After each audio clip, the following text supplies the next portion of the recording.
Donna Amelia, welcome to the Entrepreneur Next Door. Like some of my guests, you are not quite next door. I think we're recording from Sweden, is it? Correct. Yeah, Okay. although I'm based in Singapore and Phuket, Thailand, but currently I'm in Sweden indeed. Okay.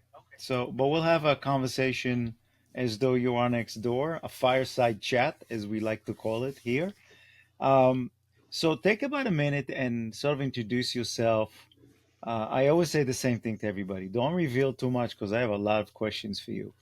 And so go ahead. Who are you? Thank you so much, Zeph. It's really an honor to be here. My name is Dona Amelia. I am originally from Indonesia. As mentioned, I'm based in Singapore and Phuket, Thailand. I am a singer, actress, TV presenter, host, recently a coach as well, and I am the co-founder of EGN Singapore, Indonesia, Malaysia. EGN is the second largest peer network in the world. We do knowledge sharing for senior executives so they can come together, discuss about their challenges in a safe environment. That's small thing about me. Yes. Okay, perfect. All right. So here we go. Let's go diving into your journey. Um, you grew up in pretty challenging circumstances. So let's go there first, right? Um, I think the way you describe it is in a impoverished, pretty challenging environment. Talk about your childhood. Um, what was it like? Let's start there. Thank you. I think it's really nice of you to dig deep in my childhood, which is I'm very proud of. So my dad was just graduated from university, about to be a teacher. My mom just graduated from a senior high school when they have me. And then I was born in small little village called Malingping in Lebak, Banten, Indonesia. We don't have any electricity. Our floor is a dirt floor, of course. And I live in the bamboo house. And if we need to have a water, we need to fetch water from outside. So that's how I grew up. But then actually, my grandfather is like the chief of the like region or something like that, you know. Hmm. However, my dad really wanted to stand on his own feet.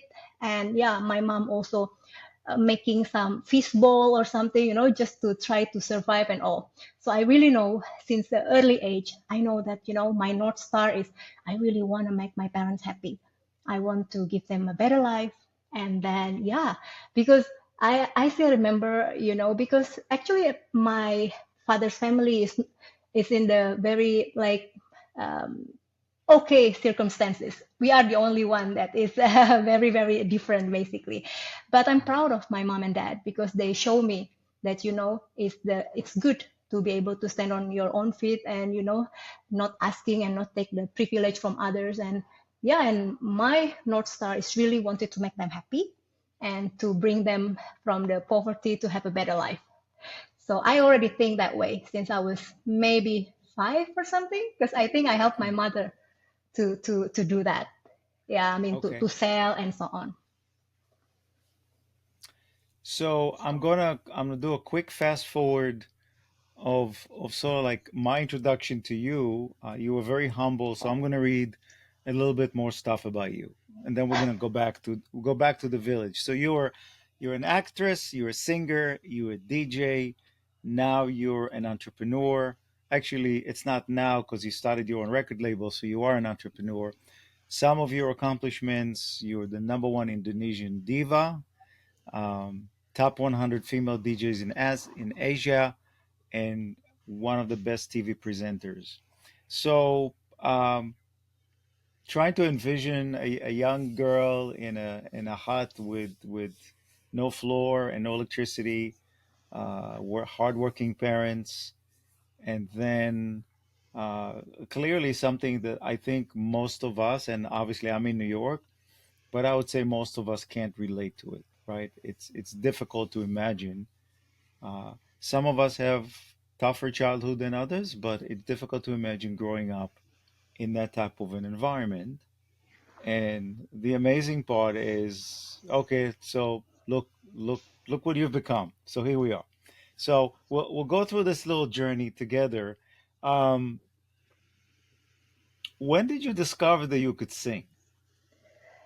Good question. I think it was when I was in senior high school, first grade in the senior high school. So basically, my dad was always a singer. So I think I got the talent from my dad. However, in Indonesia, when you are a teacher, you like a civil servant, so you cannot really pursue other career. So you need to stick with that. So when I was in the senior high school, I sing at my one of my family's wedding, and then everyone found that, oh, she can sing. And then from then, I sing all over the place, basically from wedding to wedding, and then from village to village. And then, yeah, until then, I also compete in the TV for the dancing competition and all.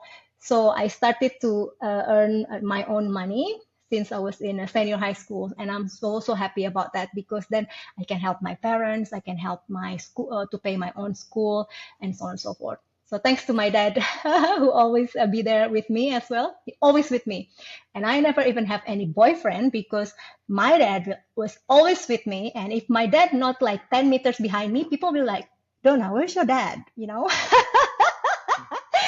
Kind of thing. Okay. But Yeah. somehow you managed to escape anyway, even though he was following you everywhere. Um, Yeah. so if you really sort of take a deep breath and go back to those days, what is it about being a performer? Because you dance, you're an actress, you sing, you're a DJ. Um, what is it about the performing arts? What does it do to you as a person? Why why that and not? I mean, obviously you're accomplished, you're very smart, you could have gone anywhere you wanted, but there must be something about singing, acting, that type of a choice that resonates with you. What is it? I think first of all, yeah, the urge to help my family, because again back then 86 until 90, I mean until now, to be honest, like the salary of the teacher sadly is so low, basically, right? So I really wanted to help my family and all. So then when we discover my talent, and I always have like kind of a feeling inside me that I wanted always to be the best. In order to make my parents happy, I need to be number one in school, and if I need to be a singer, I need to be the best singer, although in the small little village, for example, and so on, right? So I just feel like, you know what, God showed me the way, and I just need to be very expert on it. And I start with singing, but then when I was in the university, producer show me, see me, and then I already made my own album since 2007, and then I keep singing all over Indonesia and then in Asia and so on. But then after I finished my university, then I moved to the capital city in Jakarta. Then I make myself more appear on TV almost every day. One of my TV program is the infotainment, won 8 time Panasonic Gobel Awards, meaning that I start with singing, but then I improve to acting and TV presenting and everything else, because I think that's the calling within me. I Mm. love making people happy. And yeah, I think when I sing and I see people happy, and maybe they forgot if they have some bad things at home or whatever it is, I'm grateful. So I'm very happy to make people happy. So yeah, that's the true calling. But the most important thing is because I want to make my parents happy through whatever it is. So I still remember when I was in university, whatever money I have, I really save it and I give it to my parents. I still remember the first money I got is I bought my mom's stove, because normally back then in Indonesia you still use like an oil, something like that. So then I Mm. give her the stove, and then I'm thinking, oh, who helped my mom to wash the clothes, because I'm now away. So all the money I have, I give her to buy the washing machine. Everything, little by little, until I give them a house, go to Hajj, and so on and so forth, basically. So I think showbiz is a truly my calling in that sense. Yeah. So going back to your high school years, at the end you did go to university, and from Yeah. what I could tell, you studied, was that a teaching education, Yes. right? Like Correct. your father, right? So Yes. you want to. Um, but then you study to be a teacher or get certified as a teacher in a 4 or 5 year college, but then you didn't do anything with that. Okay, so yeah, my father is a teacher for 30 years. He just retired, I think, last year, becoming a headmaster. Thanks God for that. My uncle was a lecturer as well. So I kind of grew up in, I mean, education background and so on. However, as mentioned, the salary of the teacher, so little, so bad. So I always know that, I don't want to be, I mean, in a sense that following, let's say, becoming a teacher in one way or another, like a civil servant like my dad, but teaching is could be in any way, right? So like now I'm a coach as well. I love, like, transferring knowledge. I can be a mentor and so on and so forth. But most importantly, because I took English as my majority, so then it's like my bridge, because in the poverty, little Dona already have a dreams. And it's starting with the dreams that I want to see the world. Because even for me back then, Jeff, having a chocolate is already so privileged, you see? So, but I already have a dream. I wanted to go overseas. I want to see the world and this and that. And I want to make my parents happy and proud and all, and show that, whatever your background, I can do it and so on. So I think take the English as my majority. It's kind of aligned with my kind of career, because then I can sing properly, for example, I can speak with foreigner and so on and so forth. So I took English with the reason, not Mhm. really to be an English teacher kind of, right? But it's just like my bridge for my next step in my career. So you were singing throughout high school. People got to know you. Yeah. When would you say was your first big break as you were discovered from a more of a commercial standpoint, right? Not in the village and the high school, but the turning point for you where someone gave you the endorsement or feeling confident that you know what, yeah, I'm a good singer, people like me, I've been singing, I won competitions, but something happened that can tell you know I can actually make a career out of it. Do you remember what that was? Yeah, so basically, I always thinking that singing is my career anyway, because I make quite a lot of money for my age, and like like a student in the Mhm. university and all. I already can make a house and by singing only. But then in 2007, I met a producer, and then we create. I mean, they made an album for me, and then yeah, in 2009, I already on TV all the time. I becoming a TV presenter and also do a few movie series. And then this kind of movie series is like on air every single day. So at 6 p.m., I still remember. So I need to do the shoot the day before until the next day, and then it's on air like that all the time. And then I think, as mentioned, and then I joined this infotainment. We call it CLED. It's like a razor in English. It's like, and yeah, we won 8-time Panasonic Go Bell Awards. And of course, it's hard work because we always do the filming 12 a.m. until 5 a.m. in the morning, and I'm on air on TV every day at 11 a.m. And of course, the one who watch in Indonesia is like the what is it, the mother, like who stay at home. Of course, not like executive and all, because they are at work and all. But in Indonesia, you see a lot of people, I mean, at home, right? Like a mother and so on and so forth. So yeah, that was I think when I get recognized. But also I remember I also joined this competition. It's looked like Indonesian Idol, but it's different. We call Mhm. it Charlie's Angel back then, and I also won that competition. So yeah, I won a few things and all. So I guess it started in 2007 when I have, made my own album, and then since then I just spread my wing to see any other opportunities, not only singing but going to the TV presenting and also acting. So, I don't know anything about singing or producing or acting. Uh, I do have a son who is a very, very talented jazz musician. So I Oh, was exposed a little bit to the world of an artist. and all the master classes that he had with some very, very accomplished musicians, everyone told him the same thing. Uh, I wish I was as talented as you when I was your age. And he was kind of like discovered when he was 14, 15. But you have to understand this is a very, very difficult business to be a musician. As good as you are, if you sit at home and wait for the phone to ring, you're going to be very, very poor and you won't have anything to eat. So if you want to, if music is your life, then go make music and don't be picky. So play in the subways, play on the street, and play in weddings, and go on cruise ships and play. Just play, play, play, and then hopefully one day somebody runs into you or you get discovered. It's all a question of, very often it's a question of timing and luck, particularly in jazz, which is very difficult to make money of.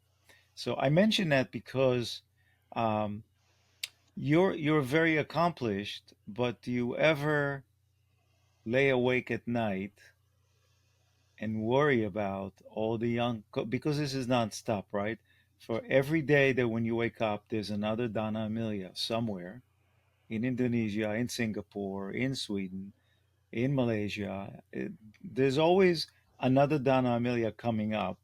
It's a very competitive industry to be in, right? Do you ever worry about that? 100%, maybe 1,000 times. Especially, coming with my kind of background, it's very competitive. As you know, Indonesia is, I mean, the third or the fourth largest population in the world, right? So I used to, for example, I have the story of me being the presenter of Barclays Premier League, 5 a.m. in the morning because it's live, right? So when I Mhm. do the TV presenting, I'm not allowed to make any mistake, right? Because if I make mistake, boom, 1,000 girls wanted to be on my position, for example, right? And I'm very much what is it, idealist kind of person. So I really only have my talent. I don't have any other things.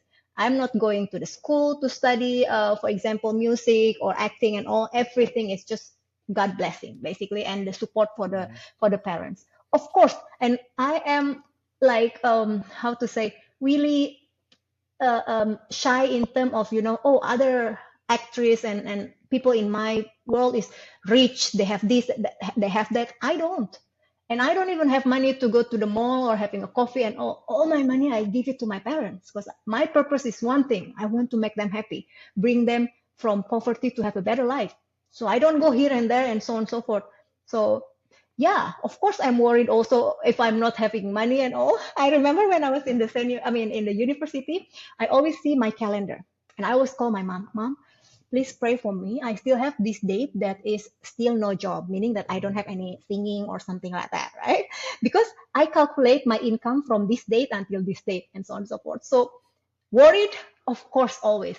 And that's also what makes me understand since early age also that deep inside me I love to be an entrepreneur because I see my mom also later on own the shop, right, and then sell something. My dad also after teaching helping my mom, and also being an entrepreneur is a must because as you said it's really really really competitive in the world, in my kind of world.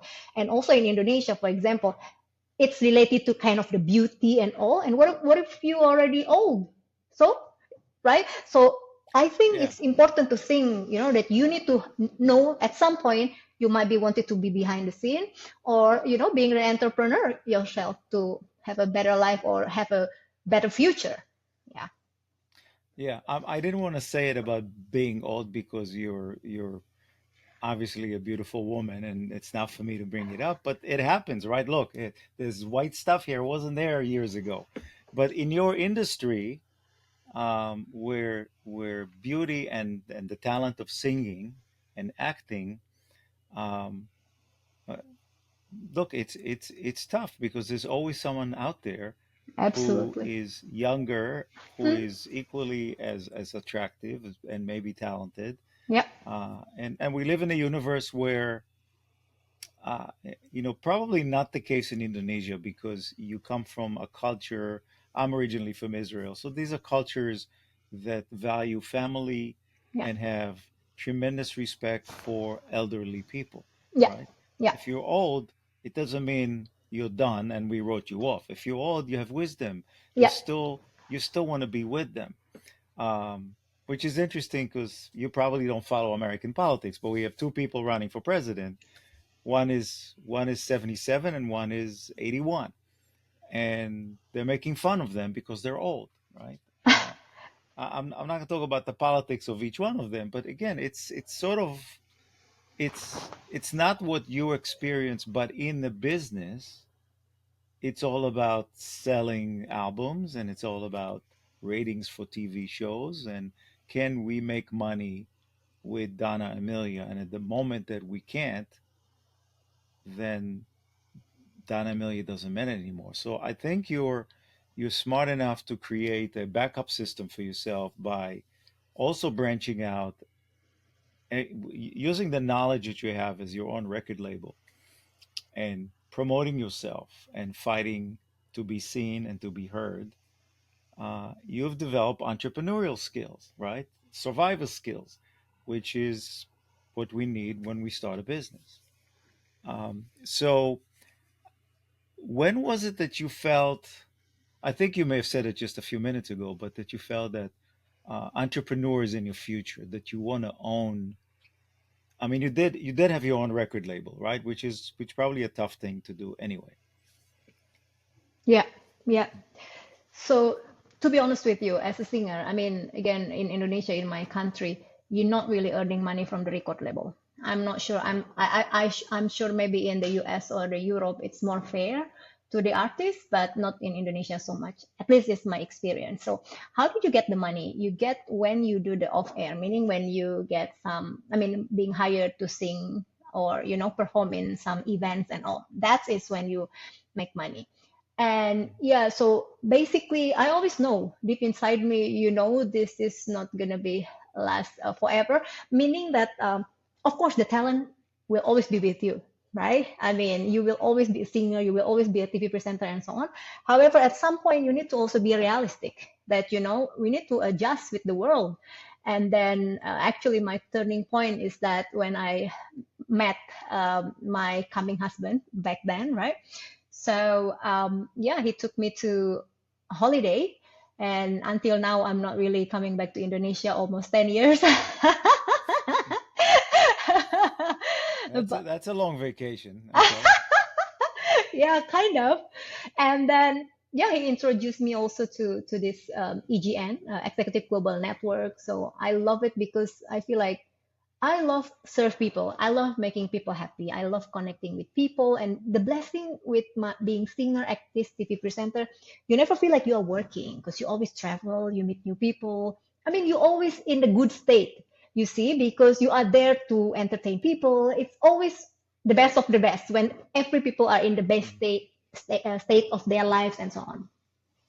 Now, when I see EGN also, the value is to gather senior executive and help them to be a better leader. And then, yeah, and we understand that the senior executives sometimes they are also lonely at the top because maybe they cannot have anyone to talk to about their real situation. Because sometimes as a senior executive, you need to always look good and, like cool and knowing everything and can decide everything in no time and so on. But I think at the end of the day, everybody is a human being, right? And they also need a place to talk, but of course, not to just random people and so on. So that's what I like about EGN. So because EGN make people get together and can make people be themselves. And I am proud to be able to serve them, meaning that I make people happy in different way. Previously through my singing, my performance, but now in the different Mhm. way, basically. And go back to education. So so you dropped into EGN, and I always like to simplify things so not everybody knows what that is. So EGN is Executive Global Network. Yeah, It's similar to what I'm familiar with in the US, a group called Vistage, 100%. and Yes. right. So Vistage in the US. There's another group called the TAB, the Alternative Board, but Vistage is more the well known, Mm, where company executives, mostly business owners, CEOs, and presidents, and it's all regional. They get together in their own local area, and they have weekly meeting where they share challenges and support each other in terms of advice. And then Vistage would bring in guest speakers, I think on a quarterly basis, somebody interesting to educate, motivate, etc. And then I think they might even have an annual conference for Vistage. But it's not really a business networking function. It's more of a business executive business support group where, like you said, and I'm a business coach and I work with business owners. It is lonely at the top. It's always lonely at the top. Even if you have a great team, when I would say when usually the owner is the last one to leave, and when you leave the office and you turn the lights out, more often than not, you're the last one out. Yes, if you have a good team, there probably will be some other people still working, but it's lonely. And when you go home with sometimes the stomach ache of things you worry about. And you're not going to go home and talk to your kids and your wife about it because they're not in the business. You can talk to your employees, but there's always a little line in the sand of you're still the boss, right? And you can't really cross it. And you're not going to reveal too much of your own self. But in a Vistage type setting or in a coaching setting where it's just one on one with me, uh, you have an opportunity to just move away from the role of the president, owner, big guy in charge, big woman in charge, and just go back to being a human being and talk about the things that worry you. It could be business related. Sometimes it's not. So now I know how you got into this. Was your husband part of EGN? Yes, actually, he is the managing director, and we both co-founder basically for EGN Singapore, Indonesia, Malaysia, and he's the managing Okay. director, and I'm the head of member service. Okay. Perfect. So, um, how do you? We already know you like to make people happy, and you like to make people happy through singing, acting. I guess watching people's reaction to your art is what drives you to be better and make them happy, which is very common to people talented like you. But now you're going to a completely different universe, right? You're not going to go at an EGN meeting and start singing, or maybe you do, but member services is about making sure that the people, at least Vistage is not. I don't want to use the word cheap because cheap is not a good word to use in business anyway. But Vistage is costly. It's not terrible, but it's costly. So to be a member in the group and pay a monthly fee and be able to benefit from all the programs that they have, I don't know what it's today, but I had a couple clients that came from Vistage. I think it was somewhere around $3,500 a month US. So 36, $40,000 a year. Um, and when an executive or business owner walks into a meeting that they pay a pretty good amount of money, they have very high expectations of the kind of value that they want to get out of it, right? And Definitely. we know we know that CEOs, presidents, owners are very impatient about value when it comes to I spend my money now, what am I getting out of it? So your job as member services is to make sure they remain happy, right? You don't do the programs, but your job is to interface and make sure they're okay. Yeah, so basically, indeed, and V-Stage is actually our mother company since 2020. So Oh, is it? basically, Oh, yes. okay. I didn't know that. Yeah, Okay. so previously, I mean, EGN is based in Denmark and we exist in 15 countries, but we don't have in US, right? While V-Stage already, I think, Yeah. almost 100 years, right? And then, yes, Yeah. V-Stage already bought EGN, I think it's in 2022. And yeah, so I guess um, it's more or less the same with fee stage, but of course our membership fee is much lower because we also in Asia, right? So it's different perhaps with the US. And my role as the head of member service is to taking care of all the meetings, all the events and all. So I taking care of about 150 meetings and events per year for these three countries. So what I like about my job also because of my background as a TV presenter, so I exactly know how how it works with all the production and so on, right? So I Mhm. can really implement that. And of course, my ability in TV presenting and all, and I know really how to greet people. As you said, they are paying a lot of money and they are a high performance people, and yet they are very kind, very humble, and that's what I love the most about the EGN members. They are all somebody, of course, because otherwise they cannot join EGN because we have certain criteria. Yet they love to learn from one another. They love to share and so on. And me love to serve them. So it's like a very Mhm. good synergy to me, and I know how to really serve them. And I don't even think to do that because it's just genuinely how I who I am because of my background also. So I think that's how I make people happy, and I still, like delivering my purpose in life through a different channel. I mean, previously through the showbiz, now it's more in line with actually who I am, who is my dad and my uncle. I mean, we go back to the education, and with my background in the entertainment industry, I always because I'm co-creating all the agenda and the content and all together with what we call facilitator or the chairperson of each group. I always mention that, at the end of the day, is the experience what they want, right? And having Mhm. people, great people among them, they can talk, they can discuss and all. But as the facilitator, I mean, I always mention to them, we need to make it like edutainment, is education, but also entertaining in a sense that not boring. I mean, please, they already, always be like in the boardroom and so on, right? But let's make it something that where they can really be vulnerable. They can really say like, "Oh God, I hate my job. This month is really horrible." La Mhm. la la la la. That's what we want. I want all of them to feel like they are at home. I mean, when you're at home, you are comfortable, right? You can wear pajamas, you can tell this and that. So that's what we create at EGN. It's a safe environment where you really can help one another. You can be really yourself and practice vulnerability as a leader. So it's interesting that you said you love interacting with them, and you're dealing with powerful people, Mhm. right? Men and women for sure. But I think the secret to why you enjoy them so much and why the type of EGN Vistage stuff works is because when they walk into the meeting, they're not walking in as chief executive officer, president, owner of a company. They walk in as an equal to the people sitting in the room, right? So Yeah. you don't not going to tell them what to do. You're really an equal, and I think there is a great mental relief Yes. that comes with. I mean, look, you're an actress. I'm not saying that the business owner acts all day. It's not, but they have a role that everybody's looking up to. And in that respect, they have to deliver on the expectations of the people that work for them, Yeah. right? Yeah.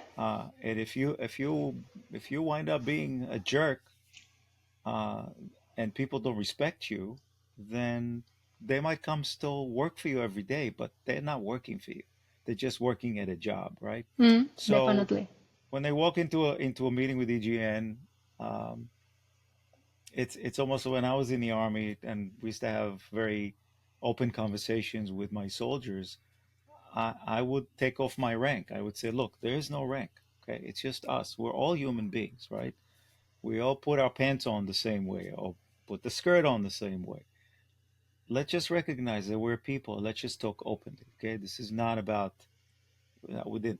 So you're now involved in more the operational part Yeah. of a business world that's tied to your husband. You guys are running a chapter in your country, um,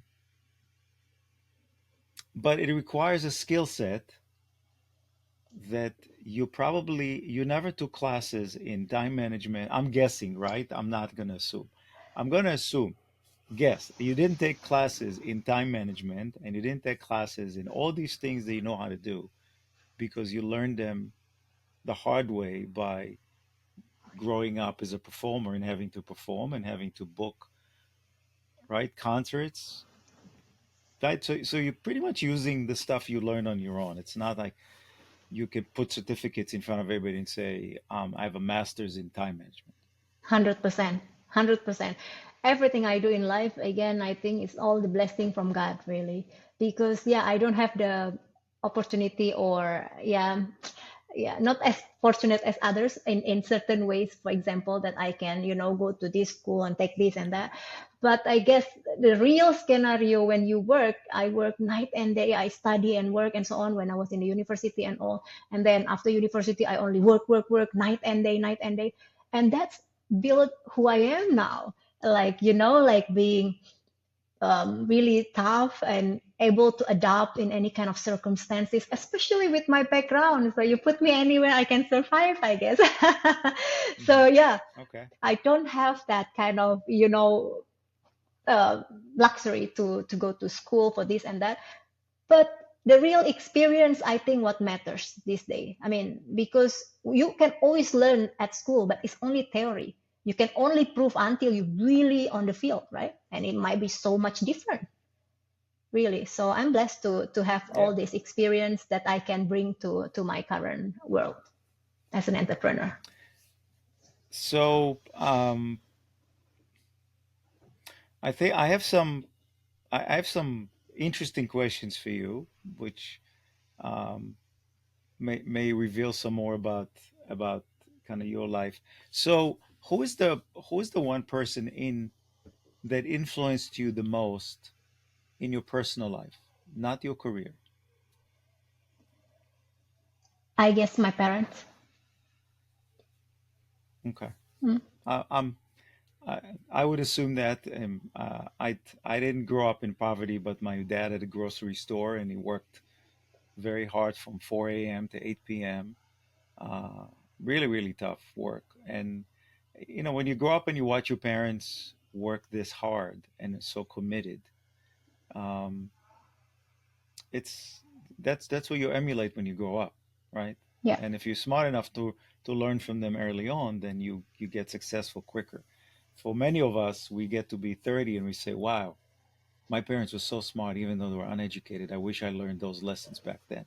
But you obviously so pick that up on your own. Who, from a business perspective, who's one person that you can point to? Do you say made a difference for me? I think it's my husband. So to add on that, basically, my parents and actually my grandma, who really influenced me as a person, as a human being, and career-wise, is my husband. And if I can elaborate on that, I was because my parent was so poor, so my grandma took me to stay with her.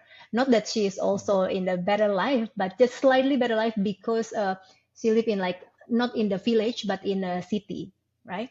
But then my mom is the first from eight siblings, and I feel like the youngest, but actually I'm the first granddaughter.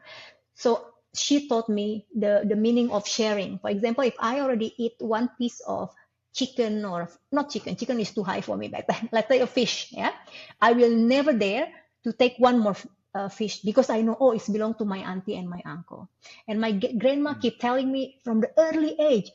She said to me, Dona, if you play around with your friend and you see they're having candy or anything, never ask. Come back to grandma and you ask me. If I have money, I will give you. If not, then stay happy because you know God love you, and you can even give to others instead of asking. And I mean, little children say like, "What do I have to give? I don't have anything, right?" And then my grandma said, "You can give your smile. You can smile to Mm. others." And just to be kind and smile to others, that you already can give. And that, I mean, you don't need to have money for that. Be kind to others, smile, and be a nice girl. And that was, oh my God, my grandma gave me so many wisdom since I was a child. And back then I'd be like, oh yeah, yeah, yeah, blah, blah, blah. I mean, it's a little kid. But now, I mean, not now, but even, I mean, when I grew up, I realized, oh wow, thanks grandma for all your wisdom and so on, you know. So she's the one who built me to be, a person with integrity as also, I mean, of course, my Mhm. parents as well, and then the value of sharing, the value of kindness. And also I learned that from the early age. So I do really thank my parents and my grandma to build who I am now as a person. As a business, I think my husband is my kind of my North Star. So you should be a guest speaker at EGN talking about exactly what you just talked about with your grandma, and what you can give them is a smile, and you don't have to give them anything. They don't need the candy. And the reason I say that is because one of the things that's, at least my interactions with the CEOs and business owners, um, I always look at their culture, and how I interview every single employee that works for them. And I only work with small companies, so it's not hundreds of people. And the perspective that the employees have about working for the business is so different than what's in the mind of a business owner. And very often it's because there's a disconnect between the CEO and the people that work for them. And when we talk about things, I said, look, you have to create a culture that allows your employees to come to work every day and feel personally and professionally fulfilled, that they're learning, that they're improving, and that they are rewarded. And so the first thing that the owner would say, "Oh, you mean I have to give them more money?" And I said, "Absolutely not. This is not about money." And I said, "When was the last time that one of your employees did something really, really good, and all you did was walk over?" I would say put your hand on their shoulder and say, "Thank you so much for staying late or fixing it." But obviously in America, maybe Indonesia, you can't put your hands on employees, but it's okay. You could just tell them, call them to your office or walk over to their cubicle and say, "I just want to tell you I appreciate you. I appreciate what you've done." That's the Definitely. equivalent of that smile that your grandma's talking about, because we always want what everybody else has, and we forget that what they really want is to be recognized, to be acknowledged, 100%. that right, that they're there. So, is there a female role model for you that that you emulate, you aspire to be? Of course, a lot. I mean, when I was in showbiz, I always dream like, oh wow, I want to be like Beyonce. But then, of course, my I mean, you can always dream, right? Because I love your voice and all. But we understand that, you know what? Hmm. Let that be a dream, okay? And it's okay to dream whatever dreams you want. As for in the business wise, I think I just wanted to be me and be the better version of myself, because as mentioned before, my purpose in life is to make people happy. But actually it started with I want to make my parents happy, and then I wanted to make it slightly bigger to make my family happy, for example. And then if with anything I can, I would love to make other people happy. Oh, I mean, bigger, bigger, bigger, and bigger. And eventually I can help others. So if I can be a person that can be at service and can help others, that will be my Hmm. dreams. Through my story, I would love people, especially perhaps not so much people in the US or Europe because of their already developed country and rich country and all. But look at people in Asia, for example, in Southeast Asia. Perhaps there is a lady or a woman who has a similar background like me. I would like to inspire them that, doesn't matter what your background, you can always reach your dream and start with dreams. In fact, funny enough, I think about my name has an acronym to it. I said D stands for a dream, and then O for opportunity, and is to never give up, and then A for action, meaning that I start with the dreams, but then dream can only stay a dream until you keep wanted to have the opportunity to make your dream comes true, right? So look for that Hmm. opportunity, and when you get that opportunity, don't give up. Whatever happened, like I know my north star is to make my parents happy. I see other people having money, they buy bags. When they have money, they go to clubs and all. I cannot, because I know I'm here to work to give the money to my parents to make them happy. So I don't have the luxury to buy bags or fancy stuff and so on. So that's the find the opportunity and don't give up. And of course, the A stands for action. When you get that opportunity, your action, to me, you need to do 200%, because you need to excel in what you do, because you only have your talent. I don't have any backup money Hmm. or anything else. So that's my my principle in life. So nowadays I always like go back to that memory whenever I do anything in my life. Go back to that principle. Start with the dreams and then find the opportunity and don't give up. And the action is most important, is 200%. That's that's what I'm applying to myself whenever I have the struggle or whatever it is. Yeah. So two questions. One, um, when you look back at your career, uh, is what was one mistake you think you made, and what did you learn from it? Oh God, a lot of mistake. So many mistake. But one that really resonated in a way that yeah, maybe it was a bad mistake, but I learned from it, made me a better person. Yeah, so I can truly be honest with you. It's just happened a few days ago, basically. So I just finished my level two ICF coaching, what is it, Oh, okay. study, right? Life coaching. Right. Yep. So I did everything, I do my hours and all, but then I wanted to get the credential. And then, yeah, I learned all the competencies and blah, blah, blah, blah, but maybe I'm too rush. And then I joined the test, and guess what? I failed. I failed. And then the score is like only 9 point low. So it's like, oh, and I was learning so hard for 2 days, and then the test is for 4 hours and all, and I failed.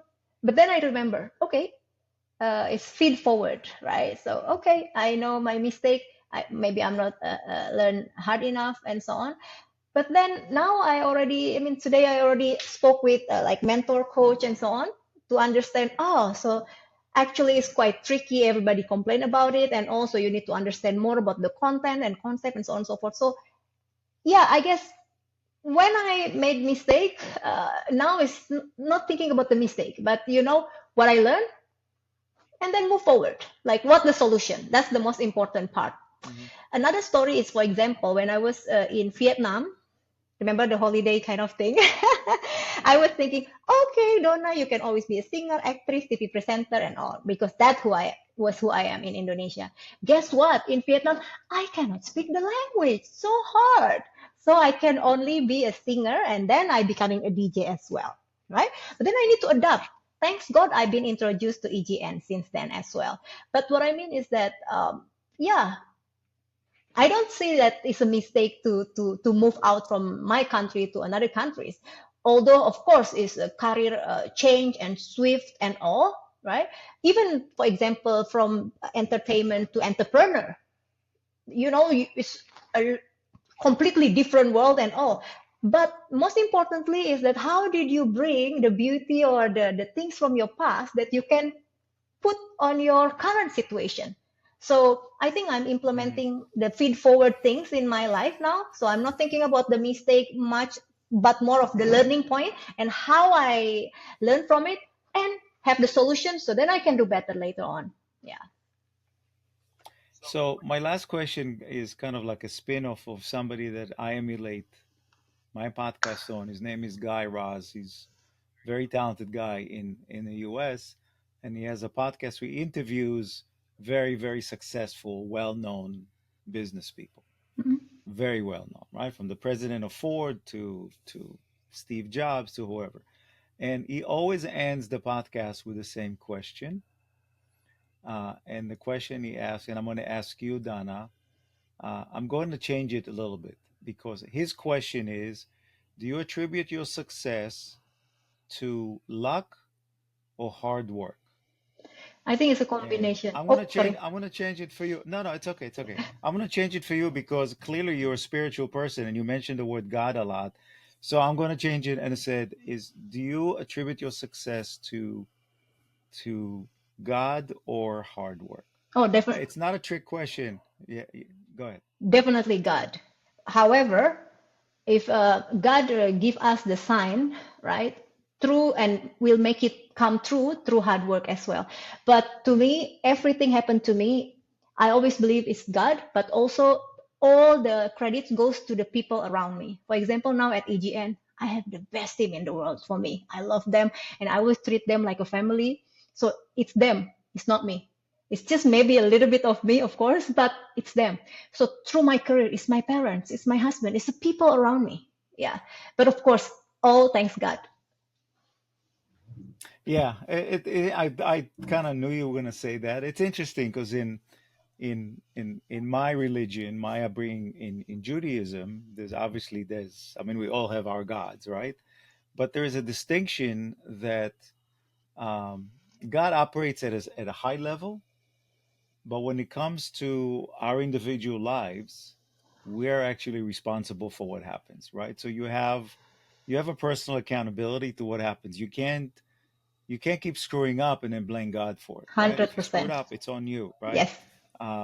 So maybe some things in terms of timing, whatever happens because it's we call it divine intervention. But at the end of the day, and I'm not super religious, but the things that I like is, the Ten Commandments is sort of like the user manual that that you were given to lead your life by, right? So if you follow that, you'll be okay. You'll do okay. So, Completely agree. um, yeah. All right, Donna. I'm staring at your name because my daughter is pregnant, and we just found out it's a girl this weekend, Congratulations! and of course everybody's playing around with different names, but guess what? The number one name at the moment, What's that? the number one name is Amelia. Oh, what an honor! So What a blessing to hear that. Congratulations, by the yeah. way, for So the baby look, girl. I'll tell you what it was because it's going to be December, but I'm not promising that it's going to stick because they're young and they're playing around. But she really likes the name Amelia, so Oh, we'll that's see what happens. lovely. Yes, yes, please let me So, know. Can't wait to hear that. all right, Donna, as I was going through your background and studying you, I am humbled that you said yes and you join a podcast of an unknown person that cares about your story, not all the fluffy stuff around it. And it was a real pleasure to get to know you, and we'll stay in touch. So you let me know when the next big thing you do, and I'll let you know if my granddaughter's name Amelia, and then we'll take it from there. Fantastic. Once again, congratulations and thank you so much for having me. It's my honor to be at your podcast.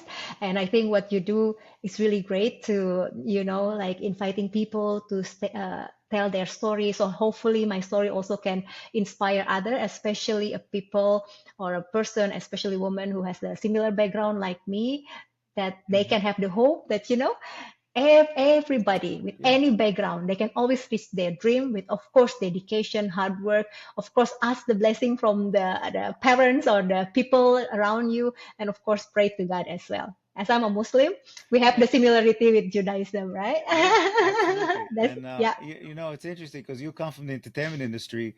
My podcast is growing organically. I'm not spending a penny. Oh, that's Uh, I'm wonderful. appro I'm approaching 5,000 subscribers. I don't have aspirations to get to 100,000. If it happens, great. I'm doing it because I love meeting Yeah, interesting people.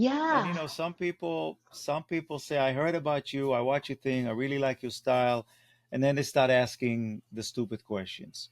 How many subscribers do you have? How many? I yeah, said, look, you know what?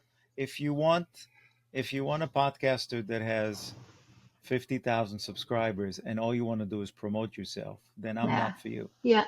But if you want, look, Donna, if one person in my universe of 5,000 people, and many of them are overseas, by the way, Mm, if one person shows our podcast to their daughter who is loves to sing, and that makes a difference for her, and then we impacted one person, yeah, I'm happy. We did it. Okay. 100% Uh, agree, agree. I don't care about the rest. It's time consuming and to do this, but it's also fulfilling. It's fun. I get to meet interesting people. So, Yeah, yeah. God uh, bless you for that, and thank you for doing this. yeah, I think you do a very great job, and you do good to the people, to the humanity, so then people can learn I from each other and from all the story from people that you invite to your podcast. I hope so. So thank you again, and My pleasure. we'll Thank stay you. in touch. Thanks. Definitely. Bye Thank bye. you. Bye. Bye.